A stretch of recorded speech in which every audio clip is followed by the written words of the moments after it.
Hello বন্ধুরা, শুভ সকাল জানিয়ে আজকে সকালটা শুরু করলাম। দিনটা ছিল মঙ্গলবার, দিনটা এই যে সকালবেলা আমরা যাচ্ছি সবাই মিলে দীঘা ঘুরতে, আর ট্রেনে চাপবো সাকরাইল থেকে। একটা পিক তুলে নিলাম এই যে, আর এই যে কিছু ছবি তুলে নিলাম। এইগুলোর দিনগুলো মনে থাকবে। এই যে বন্দে ভারত আসছে, তার জন্য একটু ভিডিও করলাম, আপনাদের সাথেও একটু শেয়ার করলাম। তো আমার ভিডিও তোমাদের যদি ভালো লাগে অবশ্যই একটা করে লাইক, কমেন্ট, শেয়ার এবং সাবস্ক্রাইব করবে। এই যে সবাই দাঁড়িয়ে আছে ট্রেনের অপেক্ষা। ট্রেনটা ছিল 6:20 মিনিমে, কিন্তু আসতে লেট করেছে। এই বন্দে ভারত ট্রেনটার জন্য আসতে লেট করেছে। আর অনেকদিন আমাদের ভিডিও দেওয়া হয়নি, তার জন্য কিছু মনে করো না, অনেকদিন ভিডিও দেওয়া হয়নি, কারণ সময় ছিল না, তার জন্য। এই যে ট্রেনে যেতে করেছে, আর কিছু মুহূর্তে তোমাদের সাথে একটু দেখাচ্ছি। এই দৃশ্যটা খুব সুন্দর, তার জন্য আমি ভিডিওটা করেছিলাম। আর এই যে কিছু ছবি তুললাম, তো কেমন হয়েছে অবশ্যই জানাবে। এই যে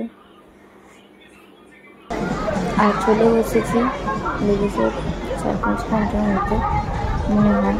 এই যে চলে এসেছি, আমরা হেঁটে হেঁটে যাচ্ছি, দেখতে পাচ্ছি। আর আমি হাঁটতে প্রচুর কষ্ট হচ্ছিল, মানে ব্যাগগুলো ভালো ছিল তো, তার জন্য প্রচুর ভিড় ছিল।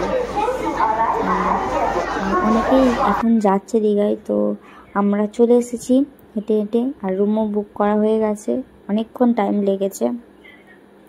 এই যে এটা হচ্ছে বারান্দা। কত টাকার ঘর? 500। তো এটা 500 টাকার ঘর। এই যে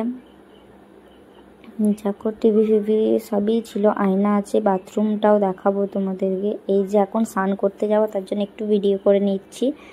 এই যে রুমটাও খুব সুন্দর, আর টিভিও ছিল, শোকেসও ছিল, ঠিক আছে। এই যে বাথরুম দেখে নাও, বাথরুমের মানে সাইজটা 500 টাকার মধ্যে সব ঠিকঠাকই আছে। এই যে সে তোমাদের কেমন লেগেছে অবশ্যই জানাবে। শোভা সবই ছিল, সে তোমাদের কেমন লেগেছে অবশ্যই সেটা কমেন্টের মাধ্যমে জানাবে।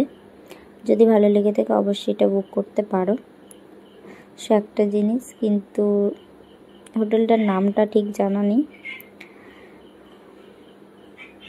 তো তোমাদের যদি ভালো লেগে